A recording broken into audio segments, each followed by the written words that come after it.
Suara alarm dari ponsel di atas nakas berbunyi pukul 3.15 pagi. Bunyi default yang cempreng itu seolah mengamplifikasi denyut di pelipis Gani.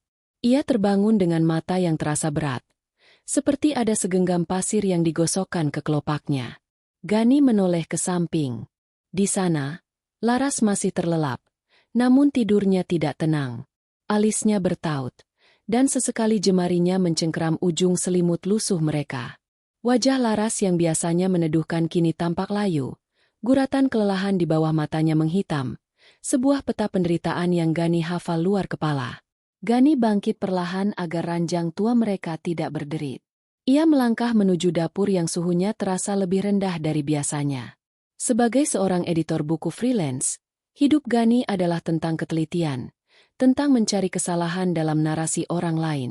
Namun, ironisnya, ia seolah buta pada narasi hidupnya sendiri yang sedang menuju bab kehancuran. Ia menyalakan kompor gas yang pemantiknya harus ditekan berkali-kali sebelum memercikan api biru yang kecil. Di atas meja makan yang kayu jatinya sudah mulai mengelupas. Tumpukan kertas bukan lagi naskah novel yang ia cintai. Di sana ada surat peringatan kedua dari bank dengan cap merah yang menyalak, tagihan listrik yang sudah lewat jatuh tempo, dan yang paling menyesakan, amplop putih dari rumah sakit. Mas sudah bangun.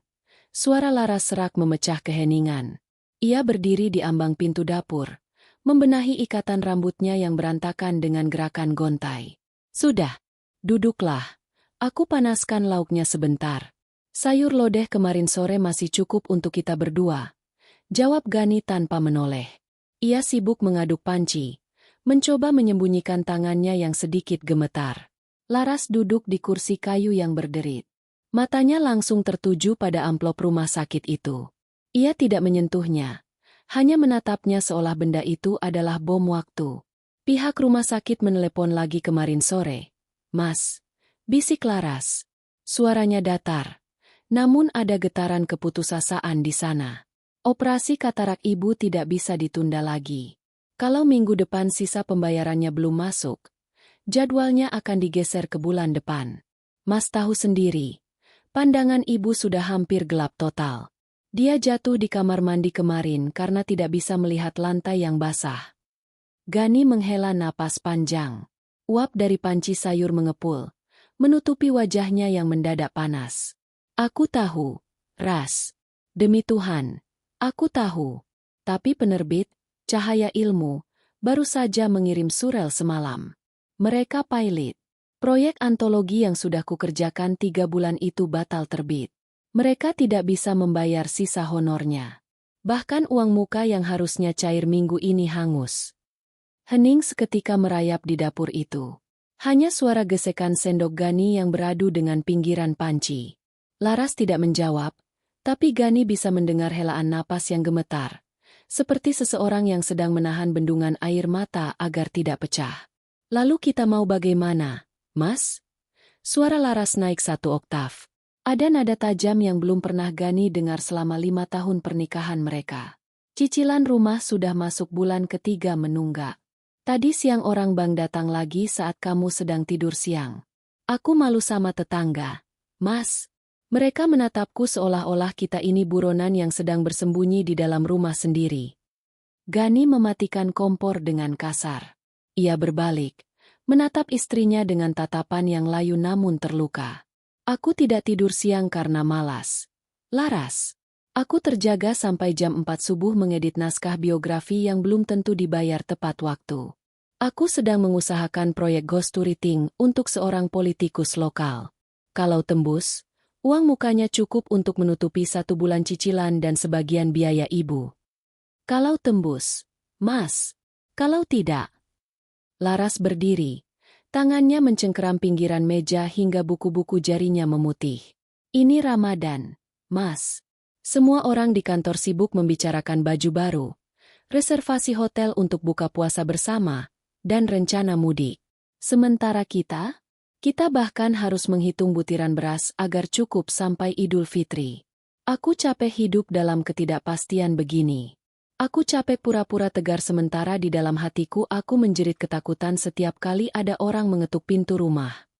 Laras, sabar. Ramadan adalah bulan ujian.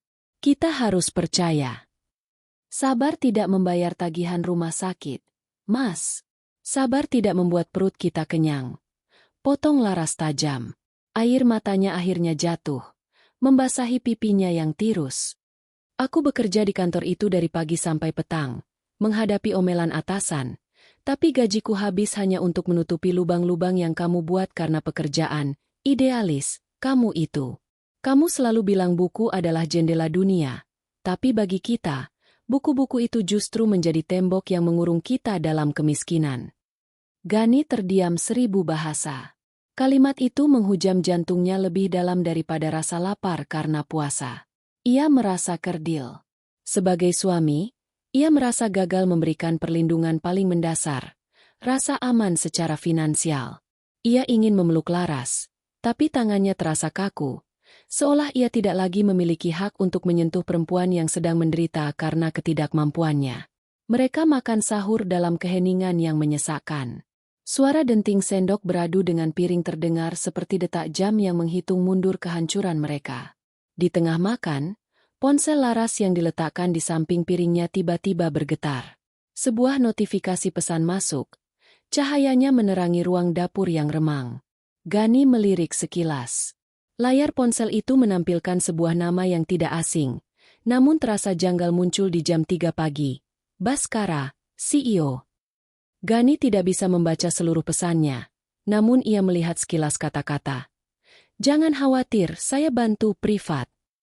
Laras dengan gerakan yang sangat cepat membalikkan ponselnya ke posisi tengkurap. Wajahnya yang tadi pucat mendadak kaku.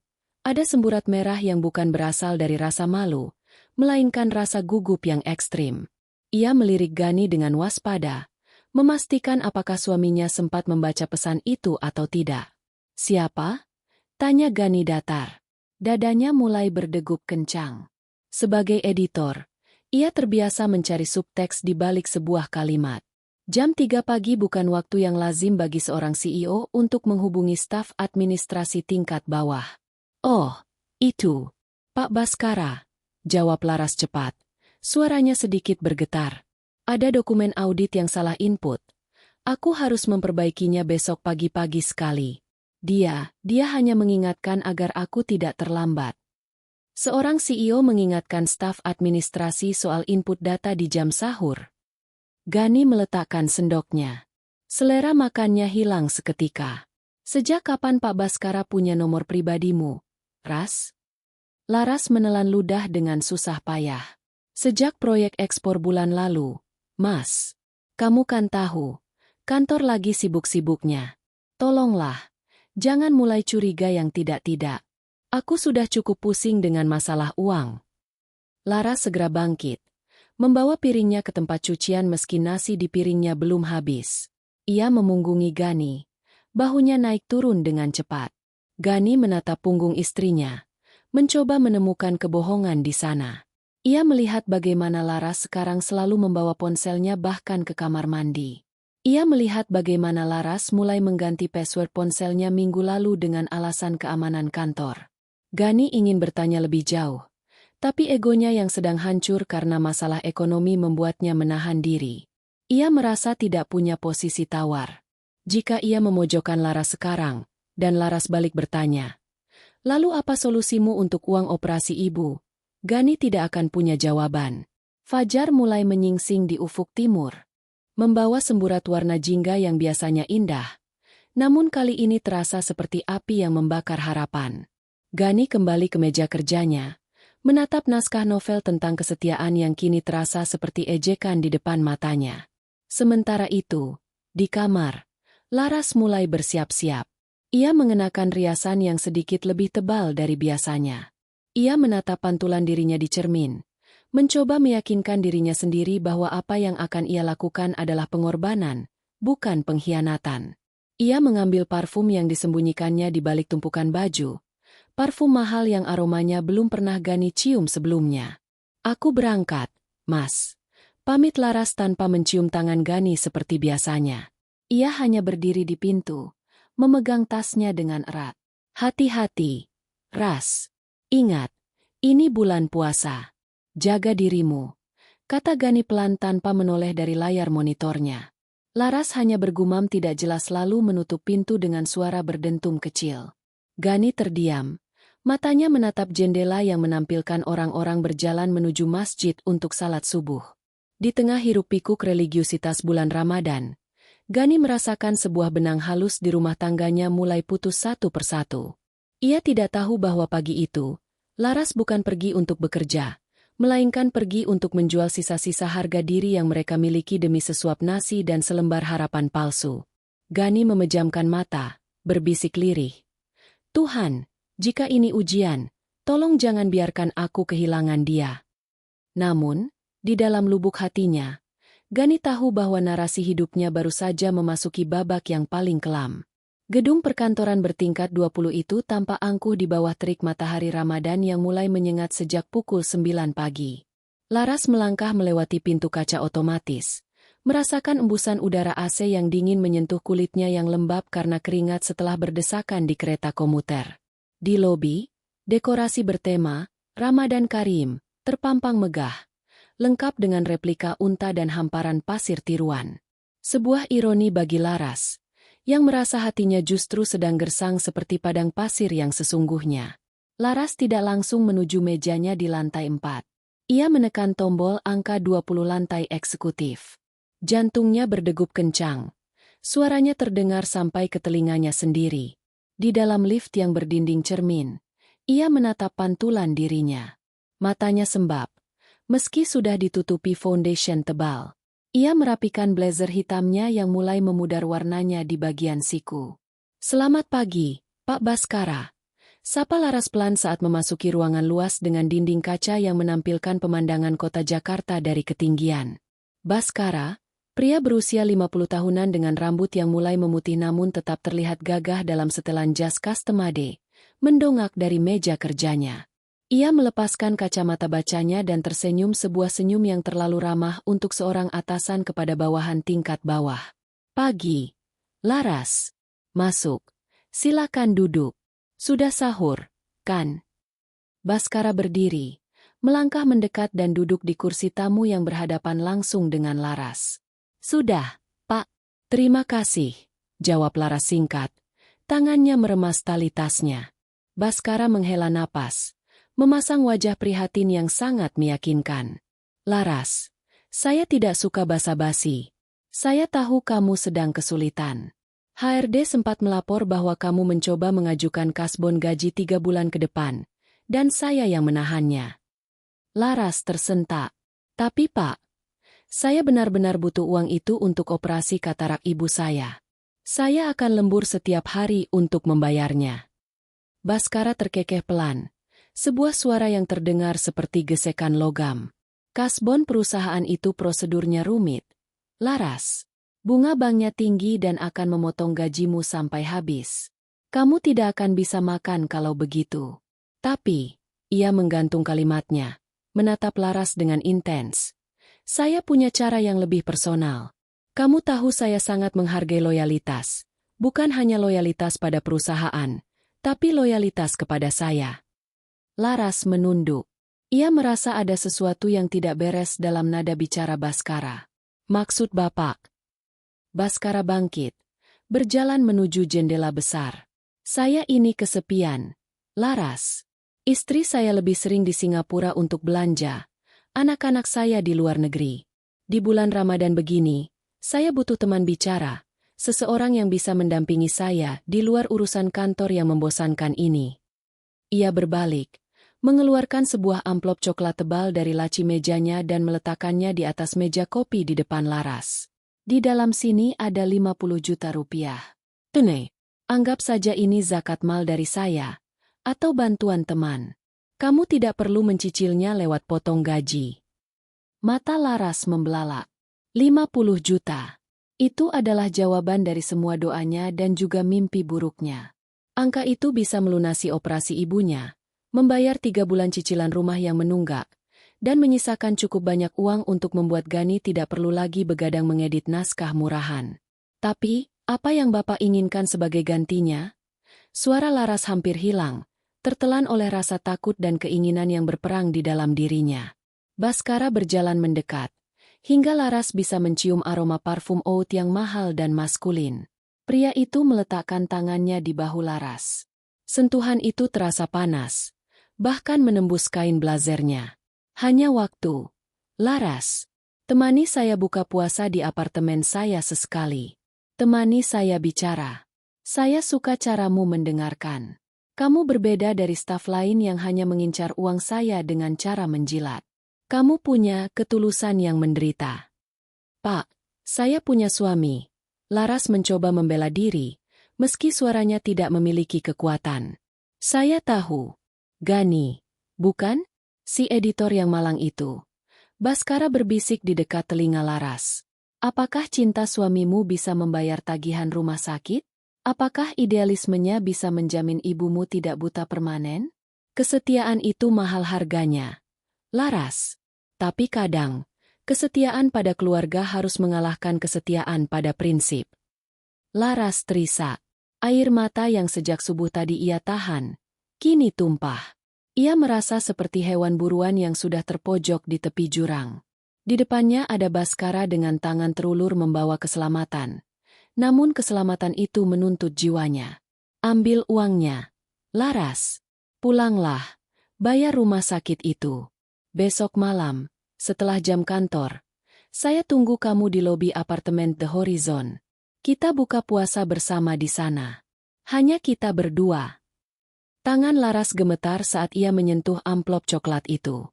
Permukaannya terasa kasar, namun isinya terasa seperti nyawa bagi keluarganya.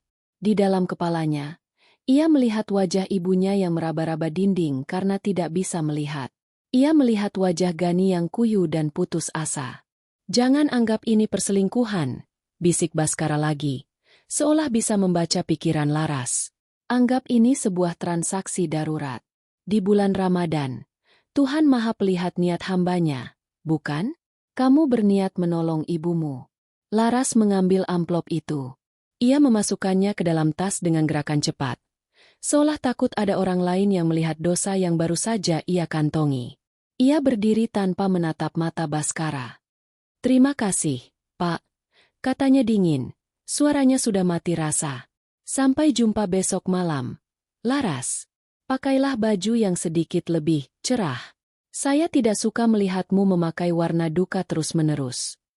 Laras keluar dari ruangan itu dengan langkah 1000. Di dalam lift, ia merasa ingin muntah. Uang di dalam tasnya terasa berat. Jauh lebih berat dari logam manapun. Ia menuju kamar mandi kantor, mengunci diri di bilik paling ujung, dan menangis tanpa suara. Ia membasuh wajahnya berulang kali, mencoba menghilangkan rasa panas di bahunya tempat. Tangan Baskara tadi hinggap. Sore harinya, Laras pulang lebih cepat. Ia mampir ke bank untuk menyetorkan sebagian uang itu, lalu menuju rumah sakit untuk melunasi seluruh biaya operasi ibunya. Petugas administrasi tersenyum ramah padanya, memberitahunya bahwa operasi bisa dilakukan lusa. Laras tersenyum balik, namun senyumnya tidak sampai ke mata. Ia merasa seperti sedang membayar biaya rumah sakit dengan kepingan martabatnya sendiri. Saat sampai di rumah, ia mendapati Gani sedang tertidur di depan laptopnya. Kepala suaminya terkulai di atas meja, di samping tumpukan naskah yang belum selesai. Laras mendekat, mengusap rambut Gani yang mulai panjang dan tidak teratur. Aku sudah dapat uangnya, Mas. Bisik Laras pelan, hampir tak terdengar. Gani terbangun, mengerjap-ngerjapkan matanya yang merah. Apa? Ras? Uang apa? Bonus dari kantor. Pak Baskara memberikan komisi atas proyek bulan lalu. Kita bisa bayar rumah sakit ibu besok pagi. Gani terbelalak. Ia langsung duduk tegak. Serius? Sebanyak itu? Sampai cukup untuk biaya operasi? Laras mengangguk, mencoba memasang wajah bahagia yang palsu. Iya, Mas. Katanya performaku sangat bagus. Kita tidak perlu khawatir lagi. Gani memeluk Laras dengan erat. Alhamdulillah. Ya Allah, terima kasih. Maafkan aku, Ras. Maafkan aku yang tidak berguna ini. Aku sempat berpikiran buruk tentangmu tadi subuh. Aku memang suami yang payah. Laras memejamkan mata di pundak Gani. Pelukan suaminya yang biasanya terasa seperti rumah, kini terasa seperti penjara. Rasa bersalah menghantamnya begitu hebat. Ia mendengar Gani berbisik berkali-kali tentang betapa hebatnya Laras. Betapa beruntungnya dia memiliki istri sesabar Laras. Namun di dalam tasnya, masih ada sisa uang itu. Dan di dalam ponselnya, sebuah pesan baru masuk dari Baskara. Tidurlah yang nyenyak, calon penyelamat. Sampai jumpa besok malam di The Horizon. Laras menyadari satu hal pahit. Ia baru saja membuka pintu menuju neraka di tengah bulan yang suci, dan ia tidak tahu bagaimana cara menutupnya kembali tanpa menghancurkan segalanya. Malam ke-15 Ramadan. Langit Jakarta diguyur hujan tipis yang membuat aspal jalanan berkilat tertimpa lampu kota. Di sebuah unit penthouse lantai 28 apartemen The Horizon, suasananya sangat kontras dengan rumah petak Gani yang atap dapurnya sering bocor. Di sini, udara berbau kayu cendana dan hidangan buka puasa yang dipesan dari restoran bintang 5 tersaji rapi di atas meja marmer. Laras duduk dengan kaku. Ia mengenakan gaun sutra berwarna marun pemberian Baskara yang dikirimkan ke kantornya siang tadi. Gaun itu pas di tubuhnya, memperlihatkan lekuk yang selama ini tersembunyi di balik blazer kerja yang longgar. Di lehernya melingkar kalung emas putih tipis dengan liontin berlian kecil yang berkilau setiap kali ia bernapas pendek. Makanlah, Laras. Kamu hampir tidak menyentuh wagyu ini. Ini jauh lebih enak daripada gorengan di pinggir jalan yang biasa kamu beli, bukan? Baskara berbisik sambil menyesap kopinya. Ia menatap Laras bukan sebagai bawahan, tapi sebagai barang koleksi yang baru saja ia menangkan di balai lelang. Laras memegang garpunya dengan tangan gemetar. Pak, jam berapa saya bisa pulang? Gani mengira saya sedang tadarus bersama teman-teman kantor di masjid besar. Baskara tertawa kecil. Suara yang membuat bulu kuduk Laras meremang. Tadarus? Sebuah kebohongan yang sangat religius. Laras, kamu pintar juga. Tapi tenang saja. Suamimu itu sedang sibuk dengan naskah-naskahnya yang berdebu. Dia tidak akan mencari istrinya yang sedang berjuang demi masa depan mereka. Baskara bangkit, berjalan ke belakang kursi Laras, dan meletakkan kedua tangannya di pundak wanita itu. Laras memejamkan mata rapat-rapat. Setiap sentuhan Baskara terasa seperti bara api yang menyulut rasa jijik pada dirinya sendiri. Kamu tahu, Laras, suara Baskara merendah, tepat di telinganya. Uang 50 juta kemarin hanyalah pembuka. Besok, aku akan melunasi seluruh cicilan rumahmu. Kamu tidak perlu lagi melihat wajah debt collector yang kasar itu. Yang aku minta hanya satu, jadilah penyejuk di malam-malamku yang sepi selama sisa Ramadan ini. Tapi ini bulan suci, Pak. Rintih Laras. Justru karena ini bulan suci, setiap pemberian adalah berkah, bukan? Baskara mengejek dengan logika yang bengkok. Jangan merasa berdosa. Kamu menyelamatkan ibumu dari kebutaan. Kamu menyelamatkan suamimu dari jeratan utang. Kamu adalah pahlawan, Laras. Hanya saja, pahlawan kadang harus mengotori tangannya. Laras terisak pelan. Ia benci betapa masuk akalnya kata-kata pria itu di tengah keputusasaannya. Ia membayangkan wajah ibunya yang tadi siang menelepon dengan suara riang karena perban matanya akan segera dibuka. Ibunya terus memuji Gani dan Laras sebagai anak yang saleh. Pujian itu terasa seperti tamparan bagi Laras. 1 jam kemudian, Laras turun di depan gerbang kompleks perumahannya. Ia sengaja turun agak jauh agar taksi daring yang dipesankan Baskara tidak terlihat oleh tetangga. Di dalam tasnya, ia menyimpan gaun sutra dan perhiasan mahal itu, berganti kembali dengan mukena bordir putih yang ia bawa dari rumah sebagai penyamaran. Ia berjalan perlahan, mencoba mengatur napas dan menghapus sisa air mata.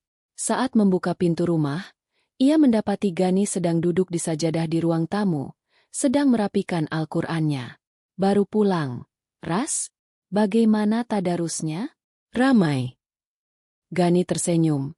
Wajahnya tampak lebih segar karena beban pikirannya berkurang setelah utang rumah sakit terbayar.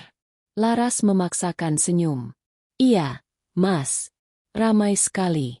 Kami mengaji sampai juz 15 malam ini. Maaf ya, aku pulang agak telat. Gani berdiri, mendekati istrinya dan mencium keningnya. Laras merasa seolah keningnya terbakar. Ia ingin menjauh, tapi ia tidak bisa. Terima kasih ya, sayang.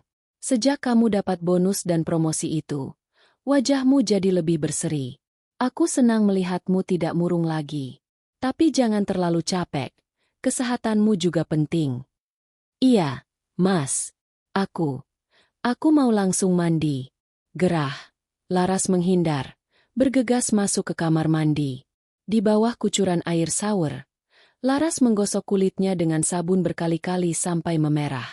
Ia ingin menghilangkan bau parfum Baskara yang seolah menempel permanen di pori-porinya. Ia menatap cermin yang berembun, melihat seorang wanita yang tak lagi ia kenali. Wanita yang siang hari bekerja sebagai staf teladan, sore hari menjadi simpanan, bosnya, dan malam hari berpura-pura menjadi istri saleha yang baru pulang mengaji. Kehidupan ganda ini mulai memberikan kenyamanan yang semu. Di satu sisi, semua masalah finansial mereka lenyap secara ajaib. Gani kini bisa bekerja dengan tenang. Bahkan Laras membelikan suaminya kursi kerja baru yang lebih ergonomis dengan alasan uang lembur. Kulkas mereka penuh, tagihan listrik terbayar, dan ibu mereka mendapatkan perawatan terbaik. Namun, di sisi lain, setiap kali Gani mengajak Laras salat berjamaah, Laras merasa ia tidak pantas berdiri di belakang suaminya. Setiap kali Gani membacakan ayat tentang kejujuran, Laras merasa jantungnya berhenti berdetak. Laras, ada apa? Kamu melamun? Tanya Gani saat mereka sedang duduk santai setelah sahur beberapa hari kemudian. Enggak, Mas. Cuma kepikiran proyek kantor yang makin banyak. Dalih Laras. Jangan terlalu dipaksakan. Oh ya, aku perhatikan kamu punya ponsel baru ya? Yang kemarin aku lihat di atas meja. Tanya Gani santai, namun matanya menatap tajam. Laras membeku. Ia lupa menyembunyikan ponsel pemberian Baskara, ponsel khusus yang digunakan untuk berkomunikasi dengan pria itu agar tidak terlacak di ponsel lamanya. Oh, itu ponsel operasional dari kantor, Mas. Pak Baskara bilang semua staf yang pegang proyek penting harus pakai ponsel itu supaya koordinasinya cepat. Katanya untuk urusan rahasia perusahaan. Jawab Laras, lidahnya semakin lihai merangkai kebohongan. Gani hanya mengangguk-angguk, namun sebagai seorang editor yang biasa mencari lubang dalam sebuah naskah, ia merasa ada plot hole dalam penjelasan istrinya. Mengapa seorang staf administrasi biasa dianggap memegang proyek penting yang butuh ponsel khusus? Mengapa Laras selalu membawa ponsel itu ke tempat tidur? Malam itu, saat Laras tertidur karena kelelahan, ponsel operasional itu bergetar di bawah bantal. Gani, yang baru saja selesai mengedit bab terakhir sebuah novel tentang pengkhianatan, melihat cahaya yang menyembul dari balik bantal istrinya. Tangannya bergerak perlahan. Rasa percayanya mulai terkikis oleh logika. Ia mengambil ponsel itu, namun layar terkunci dengan pola yang rumit. Tepat saat itu, sebuah notifikasi muncul di layar kunci. Kalung yang kamu pakai tadi sangat cantik. Itu cocok dengan warna kulitmu. Sampai jumpa besok, sayang. Gani merasakan dunianya berhenti berputar. Kalung? Laras tidak pernah menunjukkan kalung baru padanya. Dan sebutan, sayang, dari nomor tanpa nama itu membuat perut Gani mual. Ia menatap istrinya yang sedang terlelap. Wajah yang dulu ia anggap sebagai tempat paling suci, kini berubah menjadi misteri yang mengerikan. Ramadan tinggal separuh jalan, namun Gani menyadari bahwa ibadah puasa yang mereka jalani mungkin hanyalah rasa lapar yang sia-sia di mata Tuhan. Bagi Gani, kehidupan adalah sebuah naskah panjang. Sebagai editor, tugasnya adalah memastikan setiap alur masuk akal, setiap karakter konsisten, dan tidak ada lubang logika yang menganga. Namun, selama seminggu terakhir, ia merasa naskah rumah tangganya sedang ditulis ulang oleh tangan yang asing. Ada terlalu banyak plot hole dalam cerita yang Laras bangun setiap hari. Pagi itu, saat matahari Ramadan merangkak naik, Gani tidak menyentuh naskahnya. Ia duduk di meja kerja, namun matanya tertuju pada tas kerja Laras yang tertinggal di kursi ruang tamu karena istrinya sedang terburu-buru mandi. Gani teringat notifikasi di ponsel itu kata, sayang, dan penyebutan, Kalung. Ia melangkah perlahan.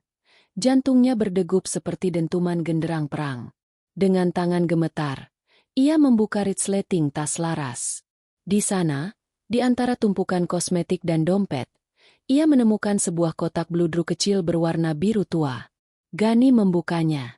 Sebuah kalung emas putih dengan liontin berlian mungil berkilau menantang matanya. Kalung ini, bisik Gani. Harganya pasti setara dengan 3 atau 4 bulan gajinya sebagai editor freelance.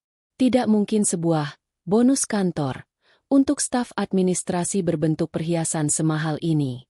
Perusahaan biasanya memberikan uang tunai atau parsel, bukan perhiasan pribadi yang intim.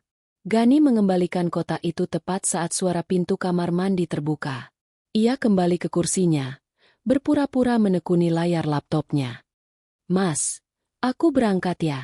Hari ini ada rapat evaluasi tengah tahun. Mungkin pulangnya agak telat lagi. Jangan lupa jemput ibu dari kontrol rumah sakit jam 4 nanti." Teriak Laras dari kamar sambil menyemprotkan parfum. Gani menoleh, menatap istrinya yang kini terlihat jauh lebih modis. "Laras, tunggu sebentar." Laras menghentikan langkahnya di depan pintu. "Ya, Mas. Kantor kamu.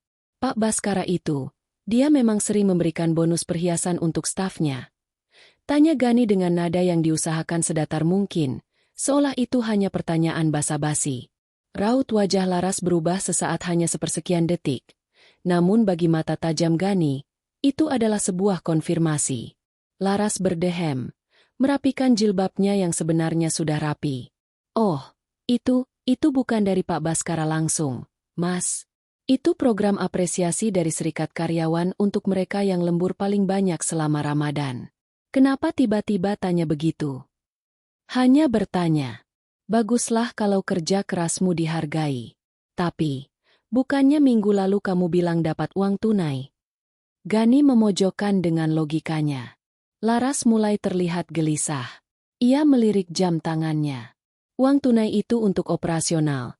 Kalau perhiasan ini, ya, semacam reward tambahan. "Sudahlah Mas, aku sudah telat. Assalamualaikum." "Waalaikumsalam," jawab Gani pelan. Ia memperhatikan cara Laras berjalan tergesa-gesa, seolah ingin segera lepas dari interogasi. Siang harinya, setelah menjemput ibunya dari rumah sakit, Gani tidak bisa tenang. Kalimat tadarus di masjid kantor yang sering diucapkan Laras mulai terdengar seperti judul bab yang penuh kebohongan. Gani memutuskan untuk melakukan sesuatu yang belum pernah ia lakukan selama 5 tahun pernikahan mereka, memverifikasi kebenaran. Ia menelepon salah satu rekan kerja Laras, seorang pria bernama Doni yang dulu pernah beberapa kali mampir ke rumah mereka. "Halo, Don? Ini Gani, suaminya Laras." "Oh, Mas Gani, apa kabar?" Tumben menelepon. Suara Doni terdengar ramah. "Kabar baik, Don. Begini, aku cuma mau tanya, nanti malam ada acara tadarus bersama lagi di kantor ya?" Laras bilang dia mungkin pulang telat lagi. Hening sejenak di seberang telepon. Gani bisa merasakan dadanya menyempit. "Tadarus bersama? Wah, Mas, tahun ini kantor lagi tidak mengadakan acara begitu. Pak Baskara bilang anggaran dialihkan untuk THR dan bonus performa. Kami semua pulang tenggo jam 4 sore supaya bisa buka puasa di rumah masing-masing." Memangnya Laras bilang begitu? Dunia Gani serasa berguncang. Lubang logika itu kini sudah menjadi jurang yang lebar. "Oh, mungkin aku yang salah dengar, Don. Mungkin maksudnya tadarus di masjid dekat kantor bersama teman-temannya yang lain." "Mungkin saja, Mas. Tapi setahuku, anak-anak admin semuanya langsung pulang." Tapi memang Laras belakangan ini sering terlihat keluar kantor pakai taksi daring setelah jam kerja. Katanya ada urusan mendesak. Aku kira urusan keluarga." "Begitu ya. Terima kasih informasinya, Don. Selamat berpuasa." Gani menutup telepon. Tangannya lemas hingga ponselnya hampir jatuh.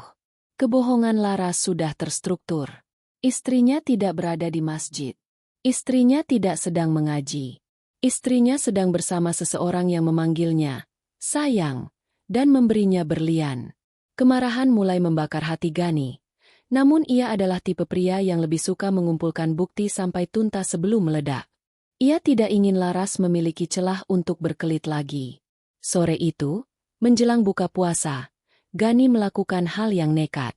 Ia pergi ke kantor Laras, namun tidak masuk ke lobi. Ia memarkir motor tuanya di seberang jalan, bersembunyi di balik gerobak penjual takjil. Tepat pukul 16.15, ia melihat Laras keluar dari gedung. Tapi Laras tidak menuju halte atau memesan ojek daring. Sebuah mobil sedan mewah berwarna hitam metalik sudah menunggu di lobi. Seorang sopir turun, membukakan pintu belakang, dan Laras masuk ke dalamnya dengan gerakan yang sangat alami, seolah ia sudah terbiasa dengan kemewahan itu. Gani menghidupkan motornya, mengikuti mobil itu dari kejauhan. Jantungnya berpacu seiring dengan deru mesin motornya. Mobil itu meluncur membelah kemacetan Jakarta, menuju kawasan elit di Jakarta Selatan. Mobil itu berhenti di depan sebuah apartemen high-end yang dijaga ketat oleh security berseragam safari. The Horizon. Gani berhenti di seberang jalan, menatap gedung pencakar langit itu dengan pandangan nanar. Di tangannya, ia memegang tas mukena Laras yang tertinggal di atas meja ruang tamu, mukena yang selalu Laras bawa setiap hari sebagai alasan untuk beribadah. "Kamu membawa mukena itu sebagai topeng, Laras?" bisik Gani dengan suara serak. Air matanya menetes. Namun segera ia usap dengan kasar. Di dalam sana, istrinya mungkin sedang menanggalkan mukena itu dan menggantinya dengan dosa. Gani merasa sangat terhina. Bukan hanya karena ia dikhianati sebagai suami, tapi karena pengkhianatan itu dilakukan dengan menggunakan simbol kesucian bulan Ramadan sebagai tameng. Ia menunggu 1 jam, 2 jam. Hingga azan maghrib berkumandang dari masjid di sekitar apartemen. Gani membatalkan puasanya hanya dengan seteguk air mineral yang sudah hangat. Ia merasa mual. Bayangan Laras sedang berbuka puasa di meja mewah bersama pria lain sementara ibunya di rumah sedang mendoakan keselamatan mereka, membuat Gani ingin berteriak sekeras-kerasnya. Namun, Gani belum selesai. Ia mengambil ponselnya, memotret mobil mewah yang tadi membawa Laras. Ia ingin tahu siapa pemiliknya. Dan saat ia memperbesar foto plat nomornya, ia melihat sebuah stiker kecil di kaca belakang mobil. Baskara Group. Pak Baskara. Gani mendesis. Editor itu kini telah menemukan antagonis dalam ceritanya. Dan ia tahu, bab berikutnya akan menjadi bab yang paling berdarah. Malam ke-21 Ramadan. Malam yang seharusnya dicari dengan penuh khusyuk sebagai malam Lailatul Qadar. Malam 1000 bulan. Di luar sana, orang-orang berbondong-bondong menuju masjid dengan pakaian terbaik, membawa sajadah dan tas mukena, berharap doa-doa mereka menembus langit. Namun bagi Gani, langit malam ini terasa runtuh dan menimpanya tepat di ulu hati. Gani duduk di atas motor tuanya yang terparkir di pojok gelap basemen gedung perkantoran milik Baskara Group. Ia sudah berada di sana sejak pukul 5 sore, mematikan ponselnya, dan membiarkan perutnya perih tanpa setetes air pun saat azan maghrib berkumandang 1 jam yang lalu. Matanya yang merah karena kurang tidur dan amarah yang tertahan, tak sedetik pun lepas dari sebuah lift khusus eksekutif yang langsung menuju area parkir VVIP. Di tangannya, Gani meremas sebuah tas mukena bordir putih milik Laras. Tas itu tertinggal di kursi tamu pagi tadi. Sebuah keteledoran kecil yang menjadi bukti betapa Laras sudah mulai kehilangan fokusnya karena terlalu asyik dalam peran ganda yang ia mainkan. "Kau bilang kau tadarus, Laras. Kau bilang kau bersujud memohon ampunan untuk dosa-dosa kita," bisik Gani pelan. Suaranya parau tertelan kebisingan mesin pendingin ruangan di basemen. Tiba-tiba, denting lift terdengar. Pintu terbuka perlahan, memuntahkan cahaya terang ke area basemen yang remang. Gani menahan napas. 2 orang keluar dari sana. Pak Baskara, dengan jas yang sudah ditanggalkan, hanya mengenakan kemeja putih yang lengannya digulung hingga siku. Di sampingnya, Laras berjalan dengan anggun, mengenakan gaun yang belum pernah Gani lihat sebelumnya, sebuah gaun biru laut yang memeluk tubuhnya dengan cara yang menyakitkan untuk dipandang oleh seorang suami. Mereka berhenti di samping mobil sedan mewah hitam itu. Baskara tertawa. Sebuah tawa penuh kemenangan yang bergema di beton-beton basemen. Ia menarik pinggang Laras, mendekatkannya, dan membisikkan sesuatu di telinganya yang membuat Laras tersenyum malu-malu, sebuah senyum yang biasanya hanya milik Gani di malam-malam dingin mereka. Gani menyalakan mesin motornya. Suara deruk knalpot yang kasar memecah keheningan romantis di sudut parkiran itu. Laras dan Baskara tersentak, menoleh ke arah sumber suara. Gani perlahan menjalankan motornya, mendekat hingga lampu depan motornya yang redup menyorot tepat ke wajah pucat Laras. Gani berhenti hanya 1 meter di depan mereka. Ia turun dari motor. Kakinya terasa berat seperti terbuat dari timah. "Mas." "Gani?"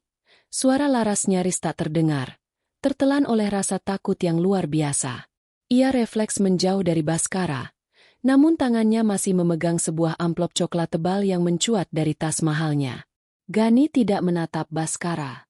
Matanya hanya tertuju pada Laras. Ia mengangkat tas mukena putih itu tinggi-tinggi. "Kamu lupa bawa ini, Ras," kata Gani dengan suara yang sangat tenang, ketenangan yang jauh lebih menakutkan daripada teriakan. Katanya mau tadarus. "Bagaimana bisa mengaji kalau mukenanya tertinggal di rumah? Atau ayat-ayat yang kamu baca di apartemen tadi memang tidak butuh penutup aurat?" Laras membeku. Wajahnya yang tadi berseri kini seperti mayat. "Mas, ini tidak seperti yang kamu lihat aku." "Pak Baskara hanya apa, Laras?" potong Gani tajam. Ia melangkah maju, membuat Baskara sedikit mundur ke belakang. "Hanya memberimu bonus? Hanya membantumu membayar utang? Aku sudah tahu semuanya. Aku sudah bicara dengan Doni. Aku sudah membuntutimu ke The Horizon kemarin malam. Aku melihatmu masuk ke sana, Laras. Aku melihatmu menukar kehormatan kita dengan lembaran uang di dalam amplop itu." Baskara berdehem, mencoba mengambil kendali situasi dengan gaya angkuhnya. "Dengar, Gani, kamu harus realistis. Istrimu melakukan ini karena kamu tidak mampu. Dia hanya ingin menyelamatkan ibunya, menyelamatkan rumah kalian. Saya hanya memberikan solusi yang tidak bisa kamu berikan sebagai seorang editor miskin." Gani menoleh ke arah Baskara. Tatapannya begitu dingin hingga membuat pria kaya itu terdiam. "Solusi? Anda menyebut perzinaan sebagai solusi di bulan suci ini? Anda menggunakan kemiskinan orang lain untuk memuaskan nafsu Anda, lalu menyebutnya bantuan." Gani kembali menatap Laras. "Dan kamu, Laras, aku pikir kita sedang berjuang bersama dalam kekurangan. Aku pikir lapar yang kita rasakan saat puasa adalah cara kita mendekat pada Tuhan. Ternyata, sementara aku menahan lapar karena perintah agama, kamu kenyang karena menjual dirimu pada pria ini. Mas, maafkan aku terpaksa." Laras jatuh terduduk di lantai basemen yang kotor. Air matanya merusak riasan mahalnya. Amplop coklat di tangannya terlepas. Isinya berlembar-lembar uang 100 ribuan berserakan di lantai beton, tertiup angin basemen yang dingin. "Aku tidak mau ibu buta, Mas. Aku tidak mau kita diusir dari rumah." Gani menatap tumpukan uang itu dengan rasa mual yang hebat. "Uang ini, harganya terlalu mahal, Laras. Kamu membayar utang dunia kita dengan api neraka. Kamu mengkhianatiku di saat aku justru sedang bangga padamu karena mengira kamu adalah istri yang kuat menghadapi ujian." Gani melempar tas mukena putih itu ke atas tumpukan uang. "Pakai mukenamu, Laras. Berwudulah dengan air mata penyesalanmu, kalau itu masih ada. Tapi jangan pernah kembali ke rumah kita malam ini.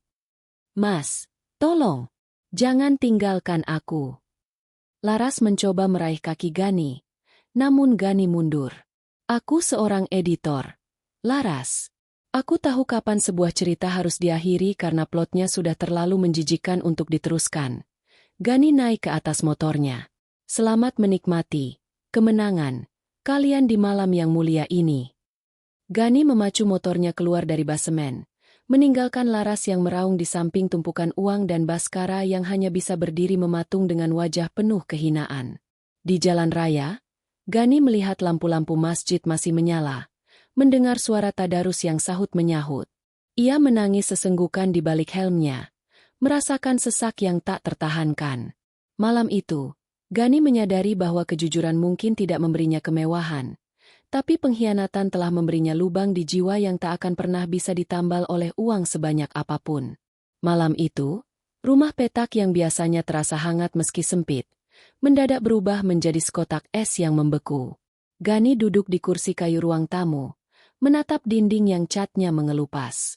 Di depannya, di atas meja yang biasanya penuh dengan naskah-naskah fiksi, kini tergeletak tas mukena putih yang kotor terkena debu basemen dan beberapa lembar uang ratusan ribu yang sempat menyangkut di jaketnya saat ia pergi tadi.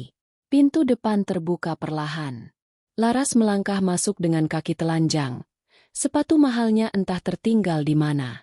Wajahnya sembab, rambutnya berantakan, dan gaun biru laut itu kini tampak seperti pakaian pesakitan.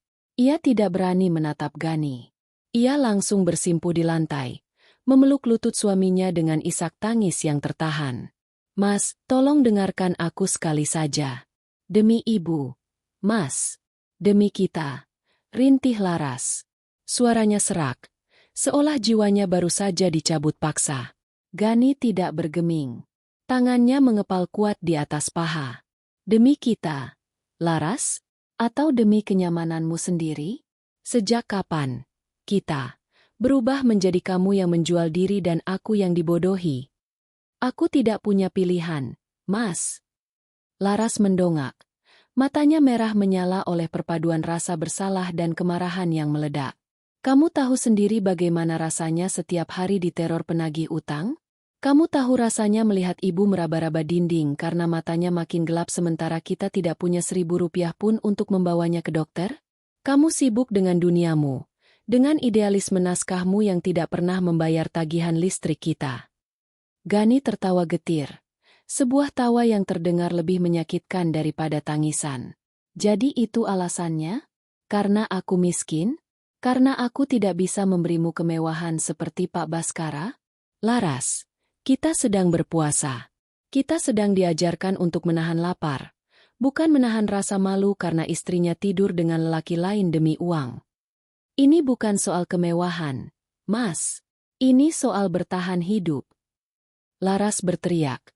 Suaranya melengking memecah keheningan malam. "Pak Baskara menawarkan tangan saat aku hampir tenggelam.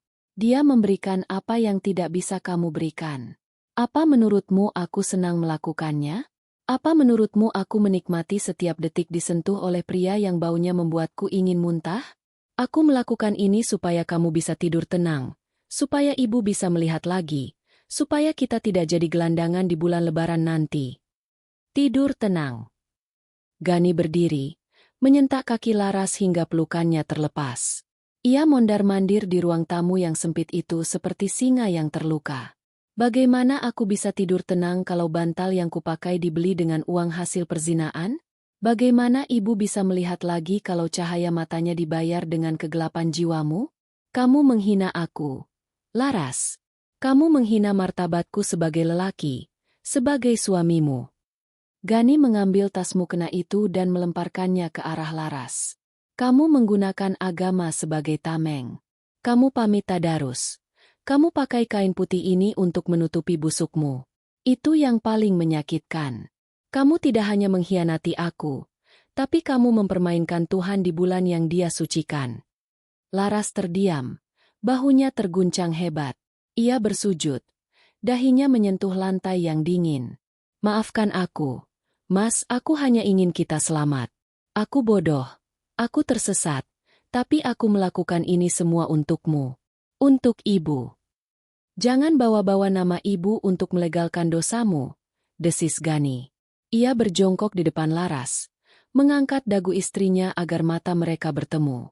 "Dengar, Laras, aku lebih memilih kita tinggal di kolong jembatan dan makan sisa sampah. Tapi kita tetap punya harga diri.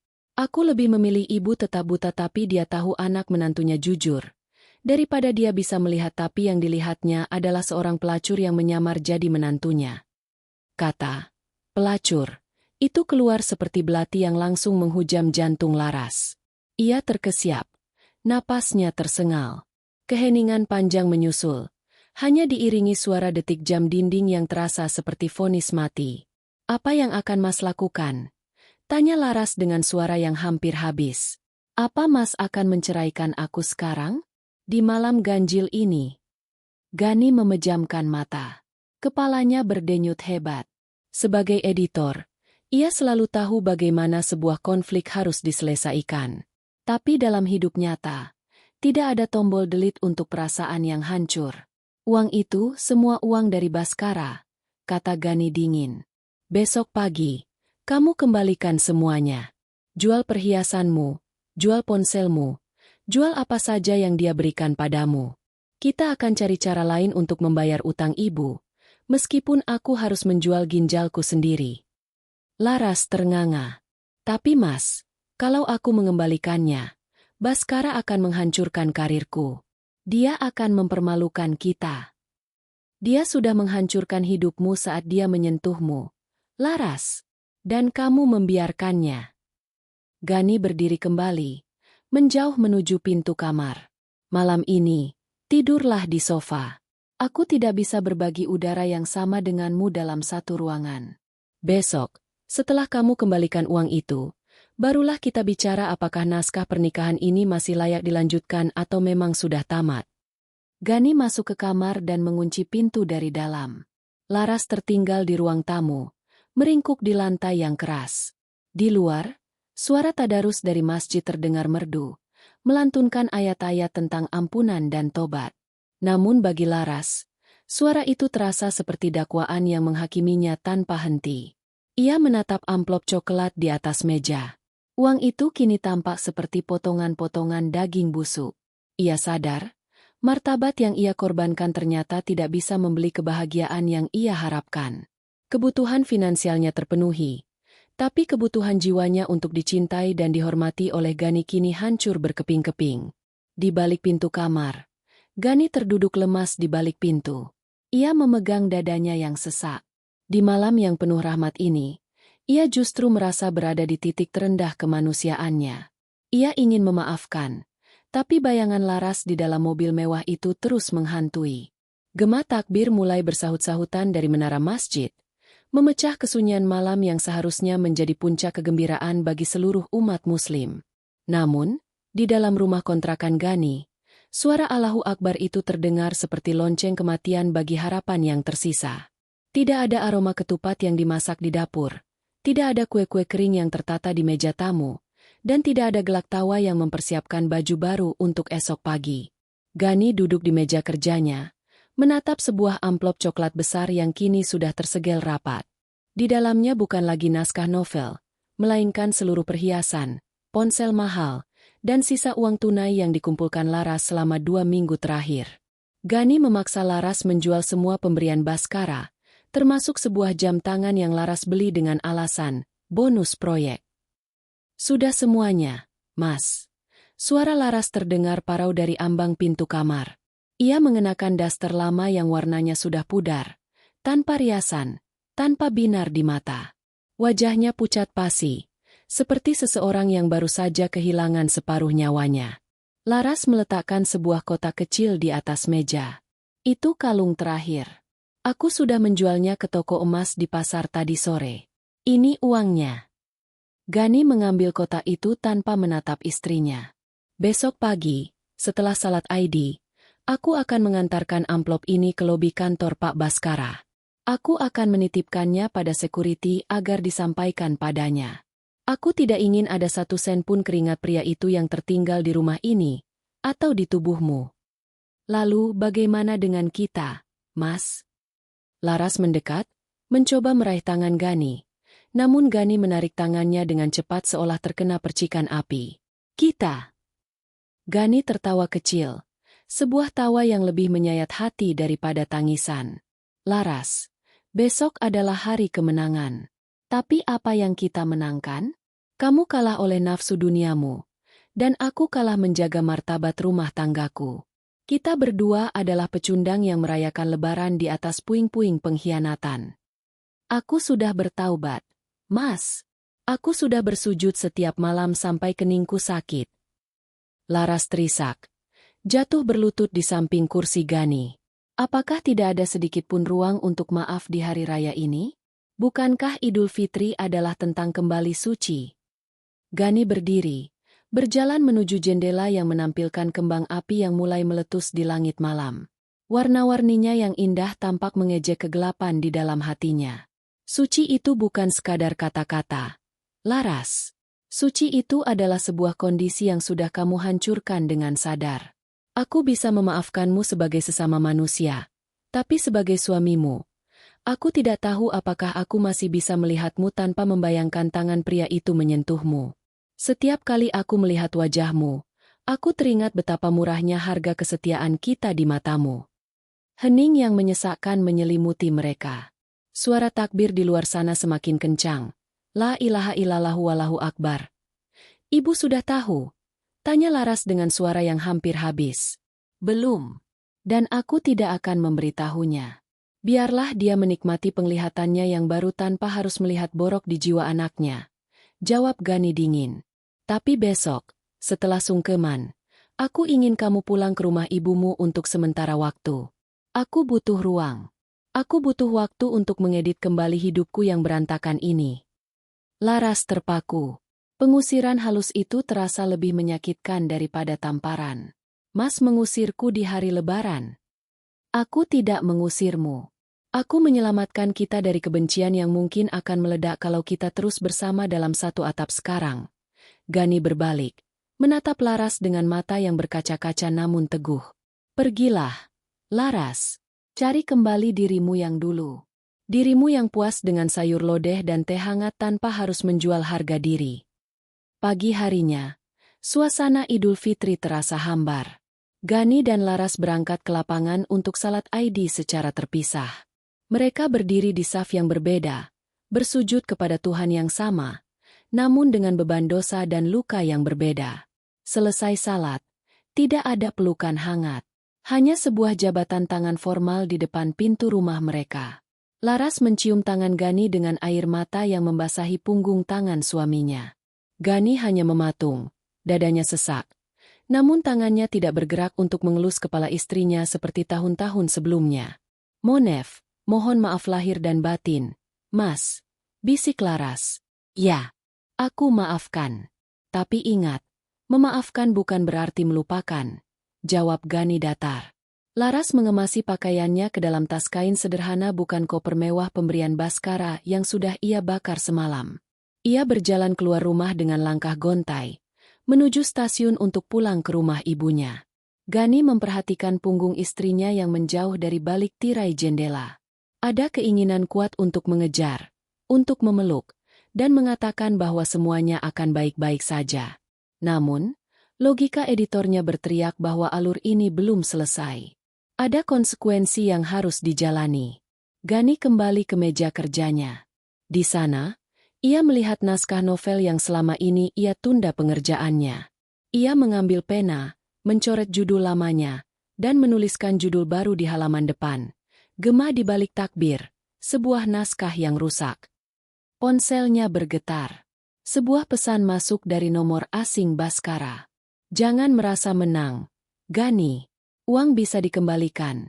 Tapi ingatan istrimu tentang kemewahan yang kuberikan tidak akan pernah hilang. Dia akan selalu membandingkan hidupnya yang melarat bersamamu dengan apa yang bisa kuberikan padanya. Kita lihat saja, berapa lama dia bisa bertahan menjadi suci di sampingmu. Gani meremas ponselnya hingga buku-buku jarinya memutih. Amarahnya kembali menyulut. Namun ia tidak membalas. Ia menyadari bahwa ujian yang sesungguhnya bukan terjadi di bulan Ramadan, melainkan setelah bulan itu berlalu. Bagaimana ia menjaga hatinya agar tidak berubah menjadi monster penuh dendam, dan bagaimana Laras membuktikan bahwa taubatnya bukan sekadar sandiwara musim Lebaran. Idul Fitri tahun ini adalah yang paling sunyi, namun bagi Gani, ini adalah kejujuran yang paling murni yang pernah ia miliki. Di atas meja, amplop coklat untuk Baskara masih menunggu untuk diantarkan sebuah tanda bahwa martabat memang tidak bisa dimakan, tapi tanpa itu, manusia hanyalah bangkai yang berjalan. 6 bulan telah berlalu sejak gema takbir yang paling sunyi itu membelah hati Gani dan Laras. Jakarta kembali ke rutinitasnya yang bising. Debu jalanan menutupi jejak-jejak air mata yang tumpah di bulan suci lalu. Namun, di sebuah rumah kecil di sudut desa yang jauh dari hiruk-pikuk ibu kota, Waktu seolah berjalan lebih lambat. Laras duduk di teras rumah ibunya. Tangannya terampil mengupas kulit kacang untuk dijual ke pasar besok pagi. Tidak ada lagi kuku yang dipoles cat mahal. Tidak ada lagi aroma parfum mewah yang dulu menyengat indera penciumannya. Hanya aroma tanah basah dan sabun cuci batangan. Di dalam rumah, ibunya sedang duduk di kursi goyang, mengenakan kacamata tebal pasca operasi. Matanya kini bisa melihat kembali, meski tidak sempurna. Laras, panggil ibunya lembut. Gani belum berkabar lagi. Laras menghentikan gerakannya. Dadanya terasa sesak setiap kali nama itu disebut. Belum, Bu. Mungkin Mas Gani masih sibuk dengan naskah-naskah barunya. Ibunya menghela napas, mendekati Laras dan mengusap bahu anaknya yang kini terasa lebih ringkih. Ibu tidak tahu apa yang sebenarnya terjadi di antara kalian malam itu. Tapi ibu tahu satu hal.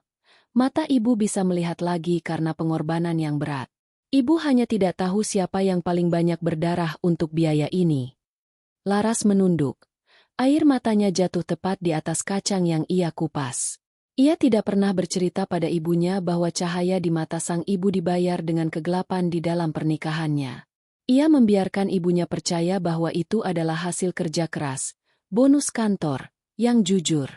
Itu adalah beban rahasia yang akan ia bawa sampai mati. Sementara itu, di Jakarta, Gani baru saja menyelesaikan bab terakhir dari novelnya. Ruangan kerjanya kini terasa lebih luas. Mungkin karena tidak ada lagi aroma parfum Laras yang tertinggal. Di atas mejanya, ada sebuah surat yang sudah ia tulis berkali-kali namun belum pernah ia kirimkan. Gani mengambil ponselnya, melihat sebuah foto yang dikirimkan oleh tetangga di desa Laras secara diam-diam. Foto itu menunjukkan Laras sedang berjalan menuju masjid desa saat azan maghrib, mengenakan mukena bordir putih yang dulu pernah Gani lempar ke lantai basemen. Mukena itu kini tampak bersih, seputih niat yang sedang berusaha dibangun kembali. Gani mengusap layar ponselnya. Amarahnya sudah lama menguap, digantikan oleh kekosongan yang melubangi hatinya. Ia menyadari bahwa menghapus seseorang dari hidupnya jauh lebih sulit daripada menghapus satu paragraf salah dalam naskah.